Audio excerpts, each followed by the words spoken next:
In 2006, Angelo Mazzillo wrote in a private email that his own mortgage products were poison. He called them toxic.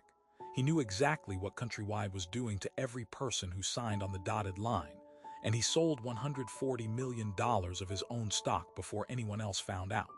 So why has no one ever told you that he never spent a single day in prison? Here is what the world knew. Angelo Mazzillo built Countrywide Financial from nothing. The immigrant son, the self-made man, the king of American homeownership.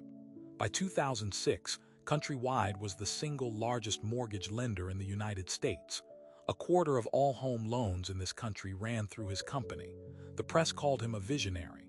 CNBC put him on television to talk about the housing boom. He was the good news story, the proof that the American dream still worked. What the cameras never showed was the other Angelo Mazzillo, the one writing internal memos describing his loan products as the most dangerous he had ever seen. The one who, in 2006, accidentally forwarded one of those private emails directly to a borrower instead of his own staff. The email read, "We have no way, with any reasonable certainty, to assess the real risk of holding these loans." He sent that to a customer Countrywide had just sold one of those exact loans to. Behind the scenes, Mazzillo had authorized a lending strategy built on volume over viability. Get people into mortgages, any people, no income verification, no documentation, no meaningful underwriting, adjustable rate loans with teaser payments that would balloon in 2 years. His salespeople were paid more to push the riskiest products, and Mazzillo knew exactly what he was running. He called it the super-fast program internally. Publicly, he called it the future of American homeownership. But that's not even the part they really didn't want out. There was a program called Friends of Angelo. Countrywide's VIP mortgage unit, run directly out of Mazzillo's office, handed discounted loans with waived fees to influential people.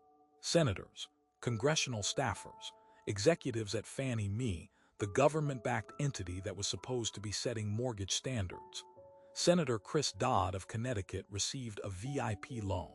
So did Senator Kent Conrad of North Dakota. Both sat on the Senate Banking Committee, the committee that oversaw housing finance. Fannie Mae's own CEO, Daniel Mudd, got one too. Nobody disclosed it voluntarily. Investigators found it years later buried in files nobody was supposed to pull. Here is the real scale of what Countrywide did.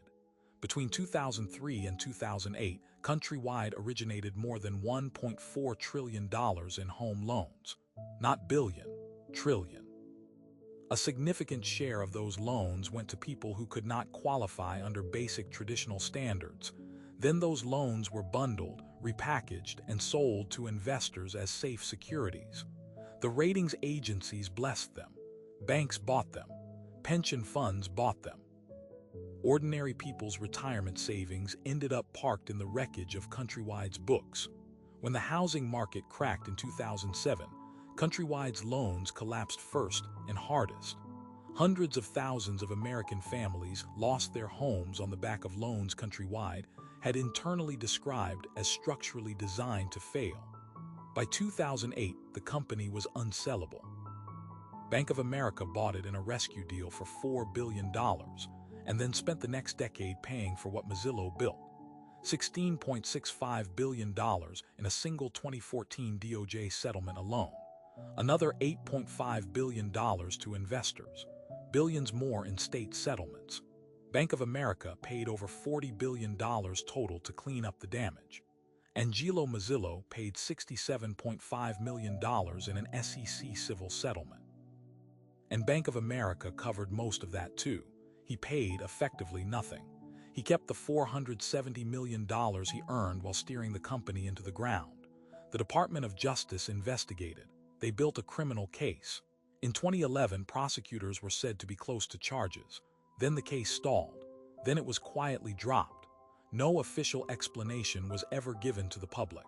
What we do know, Mazzillo's legal team was among the most expensive in the country. The government's case hinged on proving intent, that he knew the loans were toxic and deliberately concealed that knowledge. His lawyers argued the emails were taken out of context, that he was simply managing internal risk language, not committing fraud. The judge overseeing the civil SEC proceedings had already restricted what evidence the government could introduce. Without a criminal referral that held, the window closed. The statute of limitations ran out. The prosecutors moved on. Mazzillo retired to his estate in Thousand Oaks and stayed there. He has never been charged with a crime, never testified under oath about the Friends of Angelo program, never explained in a courtroom why he called his products poison in writing and kept selling them anyway. The financial system that allowed Countrywide to operate the way it did is still the same system. The same ratings agencies, the same revolving door between regulators and the institutions they regulate. The same political infrastructure that gives VIP loan programs somewhere comfortable to land. The question is not whether Angelo Mazzillo got away with it. He did. The question is who is running the next Countrywide right now, and whether we find out before or after the collapse.